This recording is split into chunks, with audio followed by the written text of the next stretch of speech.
Hello दोस्तों, स्वागत है आपका हमारे यूट्यूब चैनल पे। दोस्तों, आज हम इस वीडियो के अंदर बात करने वाले हैं कैसे हम 5पैसा के अंदर वॉच लिस्ट को डिलीट कर सकते हैं, वॉच लिस्ट को ऐड कर सकते हैं और वॉच लिस्ट को रीनेम कर सकते हैं।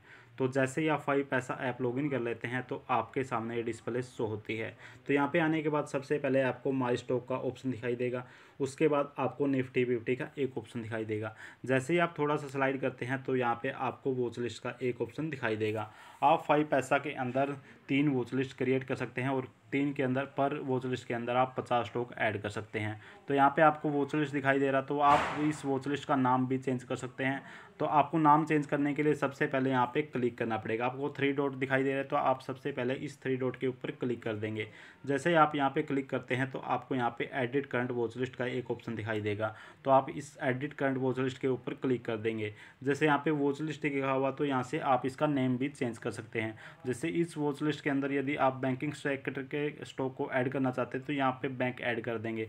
जैसे मैं यहाँ पे बैंक ऐड कर देता हूँ तो ये मेरा बैंकिंग के अंदर ऐड हो गया। तो यहाँ पे शो करा कि इसके अंदर मैं सारे बैंकिंग के स्टॉक ही ऐड करने वाला हूँ। तो यहाँ पे आप जैसे वॉच लिस्ट 2 के ऊपर थोड़ा क्लिक कर देते हैं तो आपको वॉच लिस्ट 2 के अंदर भी आप यहाँ से ऐड कर सकते हैं। जैसे मैं यहाँ पे क्लिक कर देता हूँ 3 डॉट के ऊपर, तो यहाँ से आप एडिट करंट वॉच लिस्ट के ऊपर क्लिक कर देंगे और यहाँ से नाम चेंज कर देंगे।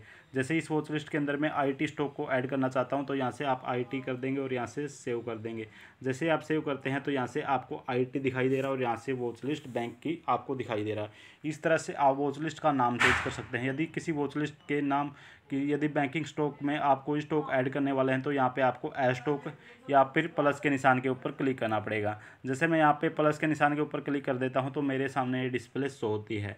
तो यहाँ पर कोई भी स्टॉक को आप सर्च कर सकते हैं। जैसे मैं HDFC बैंक के स्टॉक को सर्च कर लेता हूँ तो यहाँ पे मेरा HDFC बैंक शो हो रहा है। तो यहाँ पे आप HDFC बैंक सर्च करने के बाद यहाँ पे आपको एक लिस्ट का ऑप्शन दिखाई देगा। तो आप जैसे ही आप इसको लिस्ट के ऑप्शन दिखाई दे रहा तो आप इस लिस्ट के ऑप्शन के ऊपर क्लिक करेंगे तो यहाँ से आप ऐड टू बैंक को क्लिक कर देंगे। जैसे ही आप ऐड टू बैंक के ऊपर क्लिक करेंगे तो आप पे दिखा रहा कि एडिट सक्सेसफुली। यहाँ से आप बैक होने के बाद यहाँ से चेक कर सकते हैं कि आपका ये स्टॉक ऐड हो चुका है। तो यहाँ पे आपका स्टॉक ये ऐड हो गया है। यहाँ पे आप नथिंग एयर यहाँ पे शो कर रहा है कि आपका ये स्टॉक ऐड हो गया है। तो इस तरह से आप किसी भी स्टॉक को ऐड कर सकते हैं। देखो यहाँ पे ये ऐड हो गया है।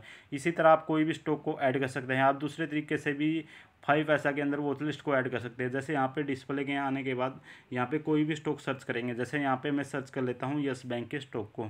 जैसे मैं यस बैंक के स्टॉक को सर्च कर लेता हूँ तो आप यहाँ पे लिस्ट के ऊपर क्लिक कर देंगे और लिस्ट के ऊपर क्लिक करने के बाद आपके सामने ये सब 3 के 3 जिसके अंदर वॉच लिस्ट है ये शो हो जाएगी। यहाँ पे आप किसी भी अंदर ऐड कर सकते हैं। जैसे मैं यहाँ पे बैंक के मेरा ये यस बैंक बैंकिंग का स्टॉक है तो यहाँ से मैं ऐड कर दूँगा। इस तरह से आप स्टॉक को ऐड कर सकते हैं। यदि आपने कोई स्टॉक ऐड कर लिया और उसको डिलीट करने वाले हैं तो आप इसको डिलीट करने के लिए सबसे पहले जैसे यहाँ पे HDFC बैंक है और यस बैंक है तो इनको डिलीट करने के लिए आपको लॉन्ग प्रेस इसके ऊपर करना पड़ेगा।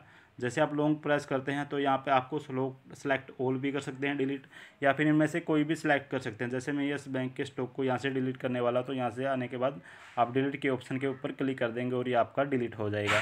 इस तरह से आप किसी भी स्टॉक की वॉच लिस्ट का नाम चेंज कर सकते हैं, किसी स्टॉक को ऐड कर सकते हैं और किसी स्टॉक को डिलीट कर सकते हैं। आप किसी स्टॉक के आगे स्वयंबल भी लगा सकते हैं। जैसे यहाँ पे HDFC बैंक है और मैं आने के बाद यहाँ पे आपको 3 डॉट के ऊपर क्लिक कर देना है।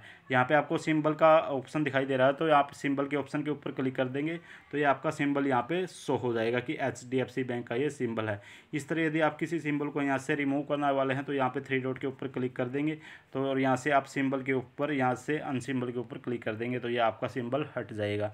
इस तरह से आप किसी भी स्टॉक को सिंबल को लगा सकते हैं और ऐड कर सकते हैं। तो दोस्तों, यदि आपको मेरी वीडियो पसंद आई तो वीडियो को लाइक शेयर एंड सब्सक्राइब जरूर करना।